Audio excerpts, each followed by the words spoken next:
Hello everybody and welcome back to the Costing and Pricing Learning Program. My name is David Gilchrist and today I'm presenting webinar 18. This is another Costing and Practice webinar, so practice-based webinar, where we're having a look at workforce planning. Similarly to webinar 17, where we looked at service mix, the audience for this webinar is probably most likely going to be micro, small and medium organisations. However, of course, there will be some things that would be useful to larger organisations too.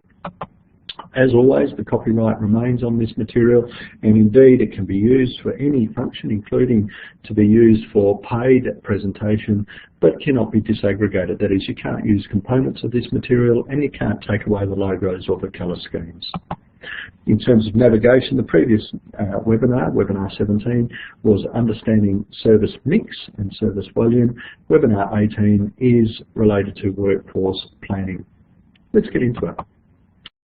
The learning objectives for this particular webinar focus on how you might take some of the costing and pricing learning program materials that we've looked at previously, how you might consider some of the elements around planning and forecasting what's going to happen in your organisation, and I guess extend those costing and pricing and forecasting activities to look at how you might plan your workforce and particularly, obviously, strategically respond to your expectations regarding your workforce into the future. We've already looked at costing for individual staff members in webinar 14, which gave us an idea of the costs associated with employing people and deploying them. We looked in webinar 17 at the service mix, and both of those two webinars are very relevant to today's webinar as well. You need to probably go back and have a look at webinars 14 and 17 after you've listened to this webinar and looked at the materials in order to feel comfortable with the materials that we're presenting.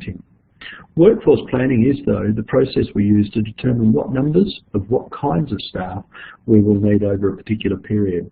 Indeed, we're interested in how many staff we require, what their qualifications might need to be and the mix of those qualifications, but also when we need them to work. So a lot of disability service organisations operate on a 24/7 basis, that is, they operate 24 hours a day, 7 days a week, and therefore we need to get a sense of what service delivery requirements there are so that we can understand what our staff requirements might be immediately or throughout the reporting period. The webinar considers and looks at some ideas for calculating these requirements, but we also look at some of the broader strategic things to consider as well.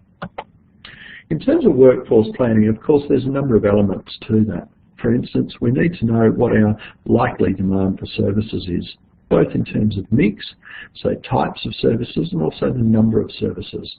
Therefore, that understanding the mix of services that you're strategically aiming for is really critical in the process of actually understanding what your workforce requirements are going to be. You need to understand and have a sense of the forecasting of the timing of service delivery. When do clients want services to be delivered, and when are staff available to deliver those services? Equally, there will be cost implications here, of course, because awards and arrangements for employment might make different costs attributable to different times in the working day or the working week. We also need to know the productivity of staff, that is, what are staff able to produce in a day, and probably more importantly, what are they likely to continue to produce? That is, how many units of measurement or service iterations can they deliver in a day, but more importantly, what is history telling us that they are likely to deliver in the foreseeable future? Therefore, we're not so much interested in their capacity as an organisation, but rather the likely level of supports and services we're going to actually deliver. We need to have an understanding of what our staff's required qualifications are. That is, not only how many staff we need, not only what we need them to be doing and when we need it to be done, but also what sorts of qualifications, training, professional development or other elements are required to allow these staff to be able to undertake the work that they undertake. Second last point there, staff turnover is of course critical as well, because when we're planning our workforce, we're not just planning in terms of how we deploy our workforce, but we're also planning for the context, the makeup of the workforce, and also the replacement of the workforce, depending on what our staff turnover, or if you like, our staff churn is. That is, how many people are resigning or leaving the organisation each period, and how many are joining the organisation. Again, that will have implications regarding cost. And we need to not only perhaps know what our demand for services are and our mix is currently, but we might also need to know what our planned service mix is going forward. And again, Webinar 17 helps us to understand that. Note though that we focus on averages at the organisational, divisional or product level rather than individual staff. Now this also might change depending on the size of the organisation. If it's a very small organisation, say operating in a rural or very remote environment, it might be logical to actually plan what each staff member is going to do. By and large though, most organisations have a workforce that is perhaps too large to be planning on an individual basis, and therefore we have to take into account averages of staff availability, time and the expectations placed on them. Of course, there's a few other things that we need to also give some thought to when we're talking about workforce demand forecasting. Firstly, how far into the future do you want to plan? Are you only planning for this coming budget year, or are you only planning for the coming month? Are you planning for an extended period? Of course, there's a few things around the time frame that need to be considered. Firstly, the more futuristic you become, so the more extended into the future your planning becomes, the more unlikely the planning scenario is going to come about in its full term, if you like. That is, the more forward-looking you are, the least comfort you have that what your assumptions and your planning suggests is going to come true. You also, of course, as I mentioned before, need to look at what your history is telling you about workforce needs. So it's one thing to plan in the future, but you need to look behind you to see what's actually occurred in the past in order to be able to make sure you feel reasonable about your planning outcomes.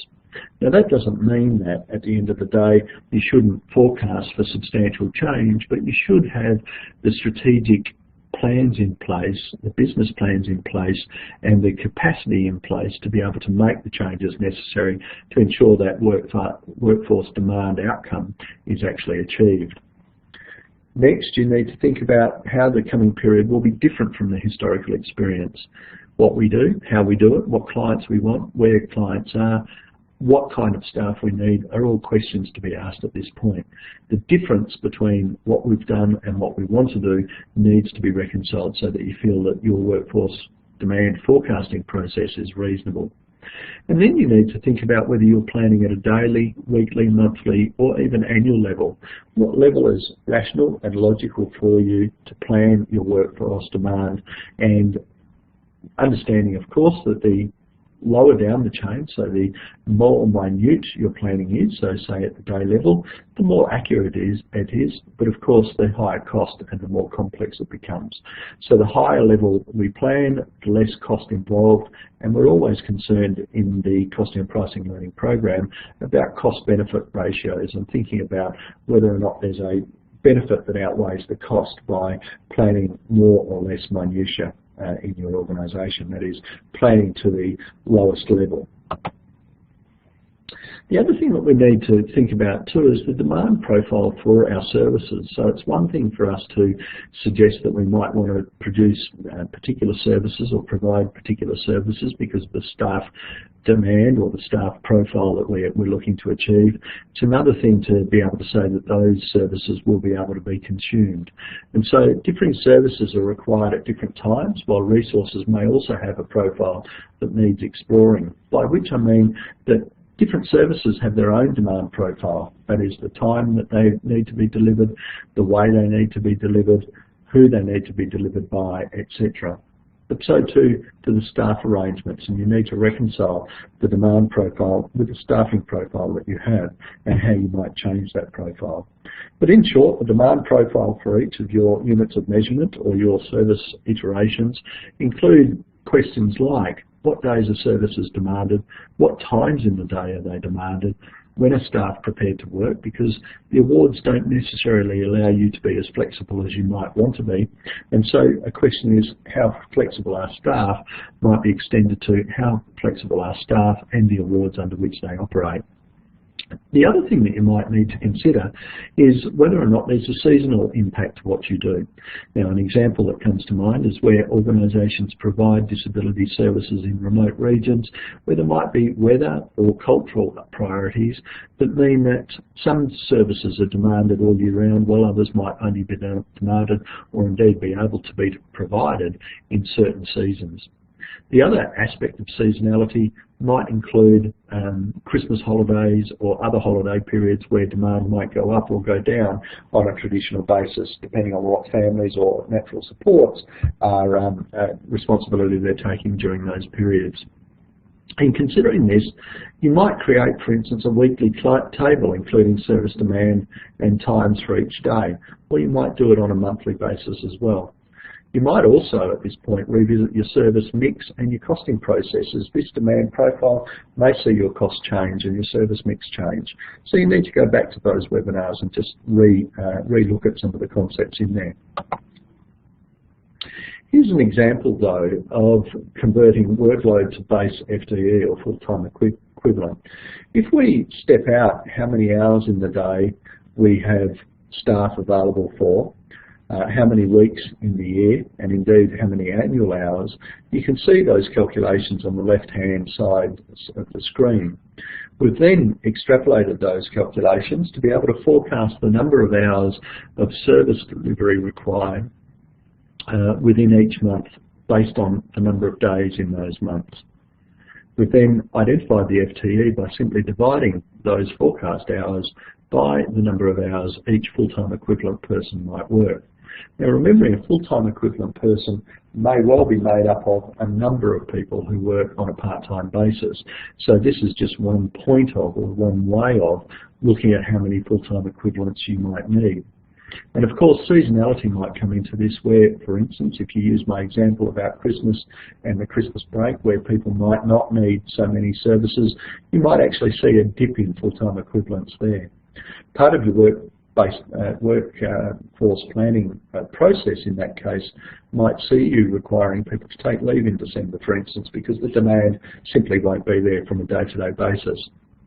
It's important to note, though, that in converting this workload to base FTE, this is a very simplistic calculation, and there might be times when organisations need to be a little bit more substantial in the kinds of calculations they undertake and how they approach workforce planning in that regard. There are some resources on the Costing and Pricing website, Learning Program website, that might allow you to look at some tools that help you to undertake your workforce planning. Here's another way of looking at your staffing distribution.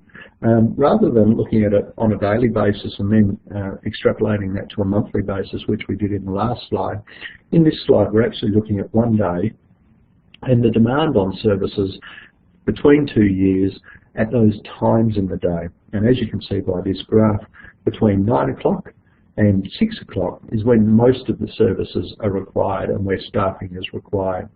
This is a really useful graph on two counts. The first one is that it compares 1 year with another year. And that's really important because we need to come back all the time and undertake a reasonableness check by looking at the history of the organisation and how it's performed in prior years. The second element of why this is important is because it really allows you to get a sense of what the change between 1 year and the next might have been.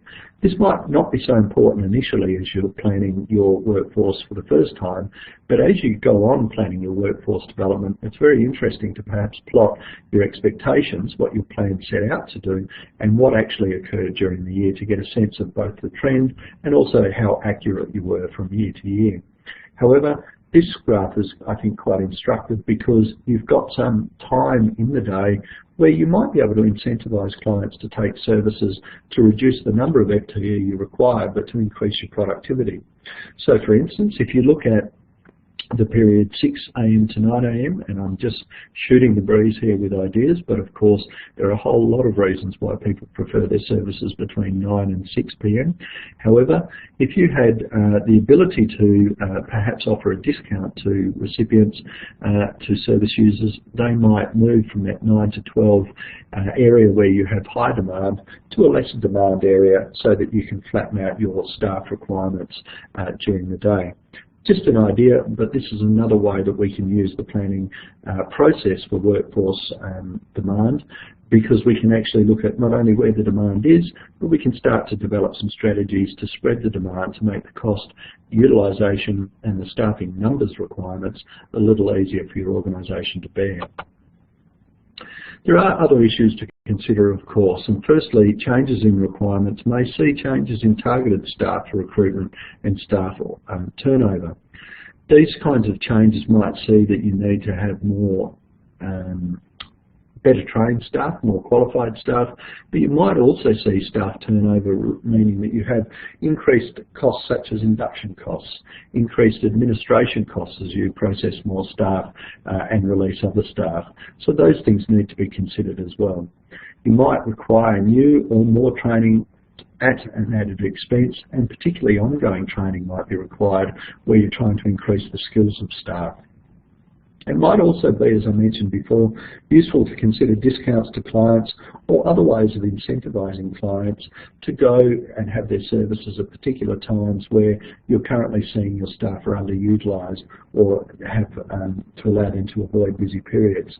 Now that's a very, very serious strategy to consider from the point of view of the income of the organisation. So you need to be sure that any discount you offer or any incentive that you offer doesn't cost more than the relative savings that might be accrued as a result of you changing the demand patterns of your organisation. For instance, if you move demand from that central time in the day that we looked at in that previous graph to either side of the day, you might incur loadings or some other penalty as a result of having staff working less social hours than they might otherwise work. You might also have trouble because some of those staff might have children at home and might be choosing to work, for instance, during the school day so that they can be there when their children leave for school and they can be home when their children come home from school. And therefore that level of commitment or convenience may be destroyed if you upset the way these services are provided. It might be really necessary, it will be necessary to come back and always look at that cost-benefit rule, whether the cost of your processes are outweighed by the benefits of the information provided and also the strategies supported by that.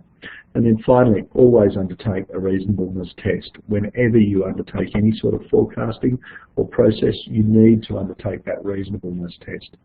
Part of the reasonableness test, though, is always looking at the relevant range and remembering, like activity volumes, like all of the other elements that we look at in costing and pricing, the relative demand for staff is also affected by the relevant range. And remembering in webinar 4 that the relevant range is that range of activity level, that types of activity, numbers of activity, locations of activity, where our assessments and our assumptions regarding costs remain the same. If you move staff to a new time, a new day, or a new location, or you change the way you deal with staff, you may well incur more costs, and therefore any proposed saving relative to your demand requirements for staff might be swallowed up in additional costs associated with your staff employment. That concludes the webinar for today, looking at workforce planning. I hope you found it useful. Remember to go back and have a look at your webinar 17 in the mix, client mix and service mix, and also the costing and pricing webinars themselves, because at the end of the day, staffing demand is hooked in very, very closely to the cost of service delivery and how you approach it. I hope to speak to you soon in the Costing and Pricing Learning Program, but don't forget to visit the Costing and Pricing Learning Program website in order to ensure that you use the tools, or at least have a look at the tools that are made available for staff demand forecasting. Thank you very much, and talk to you soon.